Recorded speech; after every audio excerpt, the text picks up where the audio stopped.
NASA has discovered something incredible on Jupiter. This gas giant still holds so many secrets, and we're going to get to the bottom of them in this video. So be sure to stick around until the end. Welcome everyone.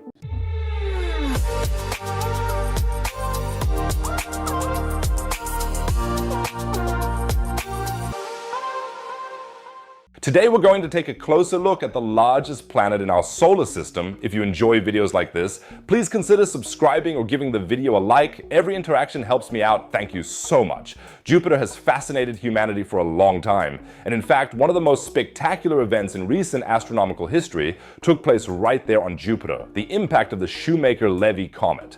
Carolyn and Eugene devoted all their time and energy to the night sky. She was a renowned planetary scientist who discovered around 800 asteroids. He was a well-known geologist and planetary scientist who, among other things, was involved in the development of the Apollo mission. One day at the world-famous Palomar Observatory in California, they met David Levy, who was working as an astronomer at the time, scanning the sky for comets and asteroids, and who gave a presentation on his work at an astronomy conference in Arizona. The couple was fascinated by this lecture, so they met at the observatory and decided to collaborate on a project to scan the sky for comets. And one day, they landed a real whopper. On March 24th, 1993, the researchers noticed something unusual on their screens. After several investigations, they determined that they had captured a comet near Jupiter, which had broken into 21 pieces due to the planet's extreme gravity and had entered a very unusual orbit around the planet. Normally, comets move in huge elliptical orbits around the Sun, but Jupiter had simply captured this comet. In fact, many of its moons are captured asteroids that originally had other plans. Due to Jupiter's gravitational pull, the comet broke into individual pieces, but what the three researchers then discovered was truly one of a kind. The comet was headed for a collision with Jupiter. It was the first time astronomers had discovered a comet heading toward a collision with another planet. Once it became known what was happening with the comet, telescopes all over the world and even in space were trained on Jupiter. It was truly a celebrity moment for the gas giant. It had never received that much attention before. Even several space probes pointed their antennas toward Jupiter. Galileo, Ulysses, Hubble, and Voyager 2, of course, didn't want to miss the spectacle. Starting on July 16, 1994, all eyes were fixed on the sky and everyone waited with bated breath to see what would happen, and the result was truly breathtaking. When the comet's fragments struck Jupiter, massive explosions occurred in the atmosphere, and massive is honestly an understatement. The impacts were so powerful that telescopes on Earth could easily observe them. The comet raced toward the planet at an unbelievable speed, around 216,000 kilometers per hour. That's almost as fast as I run away when my wife tells me again to unload the dishwasher. The impacts released an energy equivalent to 50 million Hiroshima bombs. If a comet of this size were to strike Earth, it would undoubtedly lead to the extinction of all life. Some fragments of the comet were 2 kilometers in size and created impact craters in the cloud cover as large as Earth. Huge fireballs formed and shockwaves swept across the planet, causing massive disturbances in Jupiter's atmosphere, lightning discharges, fluctuations in air pressure, and a rise in temperatures to 30,000 degrees. Layers of gas and dust were hurled upward by the impact, forming gigantic debris clouds that burst up to 3,000 kilometers high, despite Jupiter's enormous gravitational pull. These debris clouds then fell back down and burned up in Jupiter's atmosphere. For 6 days, poor Jupiter was at the mercy of this massive bombardment by the 21 comet fragments, and researchers were able to collect an incredible amount of data and information, especially after the impact, learning more about the properties of Jupiter's atmosphere, such as its chemical composition, temperature, and density. One finding, for example, was that the clouds created by the impact contained large amounts of hydrogen sulfide. The researchers were also able to detect silicon, iron, and magnesium, as well as large amounts of water, something no one would have expected. In addition, the researchers were able to map the distribution of water vapor and ammonia in the atmosphere. But perhaps the most important finding is that large objects from space can strike the planets in our solar system at any time. Jupiter acts like a magnet, initially attracting all large objects in the solar system and thus perhaps protecting Earth from impacts as well. Shoemaker-Levy 9 has provided us with some insights into cosmic impacts and their effects on the planets. But there is much more to discover on Jupiter. Its most famous feature is probably the Great Red Spot. With a diameter of nearly 143,000 kilometers, Jupiter is 11 times larger than Earth and is, after all, 1/10 the diameter of the Sun. Especially when it comes to mass, no one can hold a candle to it. It weighs more than twice as much as all the other planets combined, so it's no wonder that Jupiter's surface is also full of superlatives. Its storms are unmatched throughout the solar system. When we look at Jupiter, we essentially see nothing but these storms. The entire surface is in a state of constant atmospheric chaos. Gigantic storm fronts sweep across the planet, and in between them, individual storms repeatedly grow so large that they can be perceived as distinctive spots. The largest storm of all is the so-called Great Red Spot. At its peak, it was more than 3 times the size of Earth, but since it was first observed in the 19th century, it seems to be shrinking steadily. This is likely due to interactions with other storms. With a diameter of just under 16,000 kilometers, the Great Red Spot is now only slightly larger than Earth. But what is actually hidden beneath this massive storm? That's not so easy to figure out, since you can't simply see through these dense clouds in the optical spectrum, and of course, you can't send a probe directly into these massive storms. The Juno spacecraft has nevertheless attempted to find out more. Thanks to Juno, we've already gained numerous new insights and incredible images of Jupiter. Juno observed the storm in the microwave spectrum, and this data has now been analyzed by researchers at the Southwest Research Institute in Texas and the California Institute of Technology. The result is impressive. The Great Red Spot extends up to 500 kilometers into Jupiter's atmosphere. This means we're not just dealing with a storm wider than Earth, it's also 500 kilometers high. The researchers conclude that there must be precipitation and strong downdrafts there, which could also play an important role in the formation and maintenance of the Great Red Spot. Thanks to the Juno data, it was discovered that the storms between Jupiter's cloud bands extend much deeper. These storms reach depths of up to 3,000 kilometers.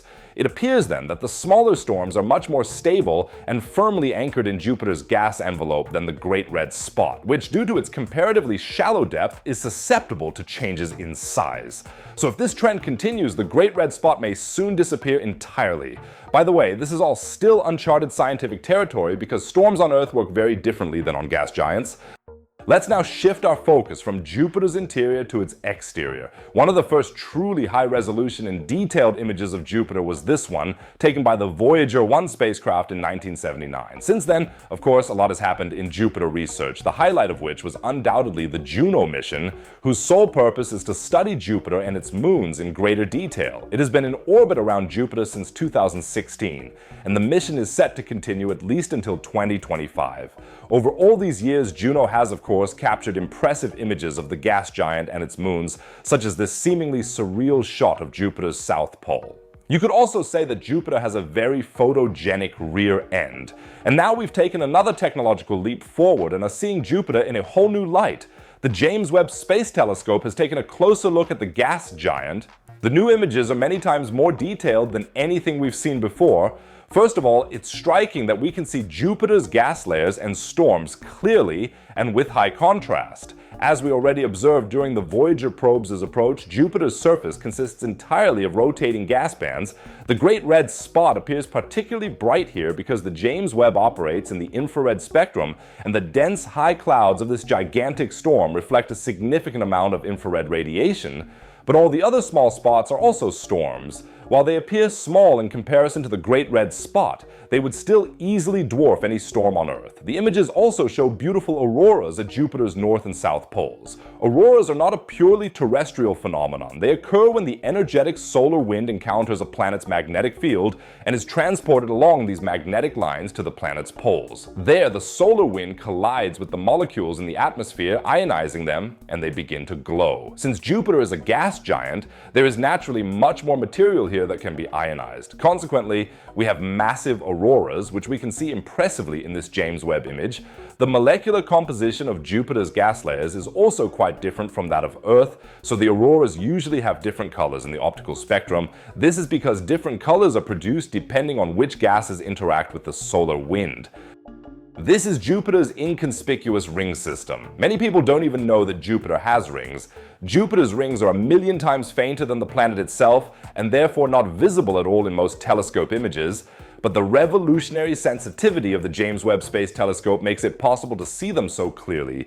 Just like with Saturn, there are plenty of moons hidden next to and between these rings. We already know of 101 moons of Jupiter, and in the James Webb image, we see some of these moons. This is Amalthea, and this is Adrastea, and there's another incredible aspect of the image. In the background, we see distant galaxies, islands of stars made up of billions of stars outside our Milky Way. The fact that the James Webb Telescope can capture such deep space objects alongside a nearby planet in the foreground in a single image is simply mind-boggling. Astronomer Imke de Pater, who led the observation of Jupiter with the Webb Telescope, says, "To be honest, we didn't expect the images to be this good. It's truly remarkable that we can see details on Jupiter, as well as its rings, tiny moons, and even galaxies, all in a single image." As our journey comes to an end, let's take a look at some of Jupiter's special companions. All four gas giants, Jupiter, Saturn, Uranus, and Neptune, have them. Moons whose surfaces consist of a thick crust of ice, and beneath which there are often gigantic oceans of water. The ocean of Jupiter's moon Europa contains more than twice as much water as Earth. The average temperature on these icy moons is about -160 degrees Celsius, but due to the intense tidal forces caused by the mass of the gas giants, the interiors of these moons are churned, causing the temperature to rise. The molten ice is then ejected onto the surface through so-called cryovolcanoes, and the big question, of course, is, does alien life exist in these extraterrestrial oceans? Two fascinating discoveries are bringing us closer to the answer. The first concerns Saturn's moon Enceladus. There, the final key ingredient for life was discovered: phosphorus. Phosphorus is a crucial building block of life necessary for the formation of DNA and RNA, and an analysis of data from NASA's Cassini spacecraft showed that Enceladus' subsurface ocean contains this vital nutrient. Not only that, but the concentration there is possibly 1,000 times higher than in Earth's oceans. This means that Enceladus has all the building blocks necessary for life, in addition to carbon, hydrogen, nitrogen, oxygen, and sulfur. The conditions are perfect, perhaps even more perfect than on Earth, if one can say so, and according to Occam's razor, the simplest explanation is always the correct one, and that is that a temperate ocean containing all the building blocks of life also contains life. Researchers assume that this discovery on Enceladus can also be applied to the other icy moons. This ties in with the second major discovery. It concerns Jupiter's moon Europa. Scientists have analyzed the craters on this moon and have now discovered that meteorite impacts on Europa help transport key components for life from the moon's surface to its hidden ocean of liquid water, even if the impacts do not completely penetrate the moon's ice layer. The researchers were able to prove that the heated meltwater sinks through the rest of the ice, carrying the chemical building blocks of life from the surface into the ocean, where they could help produce and sustain potential life in the protected waters. Now, of course, one could argue that such theoretical findings are far from proving that this actually happens in reality, but if we take a look at Europa's surface, we find huge craters everywhere, so we know with 100% certainty that such impacts have occurred frequently, during which materials must have seeped into the ocean. What's still missing is definitive proof, the actual discovery of life. I hope you're all Jupiter experts now. If you don't want to miss any more planet news in the future, be sure to subscribe now. And now let's head back to Earth, because there could be an impact here too. The asteroid Apophis is going to come very, very close to Earth, and it now looks like NASA may have miscalculated a bit. Whether we need to worry and what would happen then, you can find out all about it in the video shown in the top right corner. Be sure to click on it, and if you click on the bottom left, you'll be taken to my space shop. There you'll find real asteroids and the shirts from the videos. Every purchase really supports my work. Otherwise, I'd say see you in the next video. Take care, everyone.